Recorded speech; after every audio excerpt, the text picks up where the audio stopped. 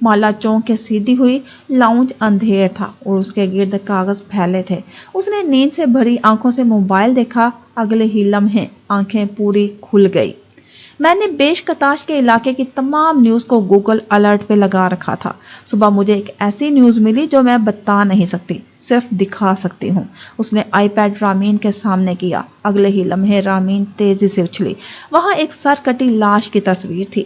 اس تاریخ پہ بیش کتاش میں ایک غالب نواز آدمی کا قتل ہوا تھا اپنے اپارٹمنٹ میں. اس کا سر تن سے جدا تھا اور اس پر تشدد کیا گیا تھا. خبر میں یہ بھی لکھا تھا کہ یہ آدمی ماہر فرید نامی آرکیٹیکٹ پہ قاتلانہ حملے کے لیے زیر تفتیش تھا. وہ رامین کو دیکھتے ہوئے کہہ رہی تھی جیسے خواب میں بول رہی ہو, مالا. رامین کی آنکھیں پھٹی کی پھٹی رہ گئی. لیکن قتل تو ہر روز کہیں بھی ہو سکتے ہیں. میں نے بھی یہی سوچا تھا, لیکن زیاد کو ایک دن پہلے سے وہ تاریخ معلوم تھی جس پہ کسی نے اس انداز میں قتل ہونا تھا. اس کی آنکھیں گلابی پڑ رہی تھی. میں نے ان تمام تاریخوں کو دوبارہ سرچ کیا. وہ 12 تاریخیں تھیں, یورپ اور مڈل ایسٹ کے مختلف شہروں کے نقشوں پہ لکھی 12 تاریخیں. لیکن اس دفعہ میں نے تاریخوں کے ساتھ قتل کا لفظ بھی لکھا. رامین کا سانس رک گیا. ہر تاریخ پہ ایک قتل ہوا تھا, ایسے کہ لاش کا سر تن سے جدا تھا. اس کی آنکھوں سے آنسو گر رہے تھے اور رامین کچھ کہہ نہیں پا رہی تھی. سادہ جواب سب سے درست جواب ہوتا ہے رامین. زیاد نے جاب اس لیے چھوڑی کیونکہ جاب اس کا صرف ایک کور تھا. وہ رائٹر بھی نہیں ہے. مجھے نہیں معلوم کیوں, لیکن مجھے لگتا ہے وہ کچھ بھی نہیں لکھتا. رائٹرز کو ویزے آسانی سے مل جاتے ہیں, اسی لیے اس نے اپنی جعلی شناخت بنا رکھی ہے. آپ کا مطلب ہے کہ زیاد, میرا شوہر زیاد ایک اسیسن ہے, ایک کرائے کا قاتل. اس نے انگلی سے سینے پر دستک دی. آنکھوں سے آنسو بہہ رہے تھے. میں نے ایک قاتل سے شادی کی ہے رامین, ایک سائیکوپیتھ قاتل سے. اس کی آنکھوں میں بے یقینی تھی, خوف تھا. اس کا رنگ سفید پڑ رہا تھا. میں نے جس شخص سے شادی کی ہے وہ ایک قاتل ہے. رامین بالکل گونگ تھی. میں اس دنیا کی سب سے بیوقوف عورت ہوں. اس نے بال دونوں ہاتھوں میں پکڑ کے سر نیچے گرا دیا. اسی لمحے باہر گھنٹی بجی, پھر دروازہ کھٹکا. کشمالا, دروازہ کھولو. ضیاء سلطان کی آواز سنائی دی. وہ دونوں کرنٹ کھا کے اٹھی. رامین کی گود سے سارے نقشے گر گئے. مالا نے خوف سے دروازے کو دکھا, پھر لاؤنج میں پھیلائے پھلندے کو. کشمالا. وہ دروازہ بجا رہا تھا اور کشمالا مبین کا سانس رکنے لگا. اسے پہلی دفعہ معلوم ہوا کہ خوف کیا ہوتا ہے. 4 سال قبل شمس ایک بینچ پہ بیٹھا تھا اور سامنے چلتی ٹریفک دیکھ رہا تھا. کچھ سوچ کے اس نے موبائل کان سے لگایا. سبرینا نے میرے ماہر کے گھر جانے پہ بھی پابندی لگا دی ہے. وہ اسی کو کسی عالم کے پاس لے کر جاتی ہے جو اس کا علاج کر رہا ہے. اگر ایسا ہوا تو میں کبھی اس کاروبار پہ قبضہ نہیں کر سکوں گا. یہ وہی لڑکی ہے نا جس نے آصف کو آزاد کروایا تھا؟ جی سرکار. وہ ہچکچایا. آپ نے ایک دفعہ بتایا تھا کہ آپ کے پاس صرف جنات نہیں انسان بھی ہوتے ہیں, ایسے کرائے کے قاتل جو دنیا میں کہیں بھی کسی کو بھی جا کے مار سکتے ہیں. شمس نے کہنا شروع کیا. ہم کچھ کرتے ہیں. میں اسی کام کی منہ مانگی قیمت دوں گا. نگینہ بیگم نے مسکرا کے فون رکھا اور دوسرا موبائل اٹھا کے کال ملا لی. جی امی. زیاد کا مصروف ساتھ جواب سنائی دیا. میرے پاس تمہارے لیے ایک کام ہے. شور. نام, ایڈریس اور تصویر. 3 لفظ کہہ کے اس نے کال کاٹ دی تھی. میں نہیں جانتا میں خود کو کیسے معاف کروں گا. میرے پاس موقع تھا, میں اسے بتا سکتا تھا. وہ چت لیٹا چھت کو دیکھتے ہوئے کہہ رہا تھا. میں موعد یا ماہی کو بتا سکتا تھا, لیکن میں نے سوچا سحر عشق ہی صحیح, وہ اتنا برا نہیں ہوگا. کچھ تو ہوگا اس میں. وہ اس سے محبت کرتا ہوگا, شاید وہ اس کو خوش رکھ سکے. میں نے اسے جانے دیا. میں نے اسے اپنے سامنے ایک قاتل کے ساتھ جانے دیا. یاسمین اب خاموشی سے نوٹس لکھ رہی تھی.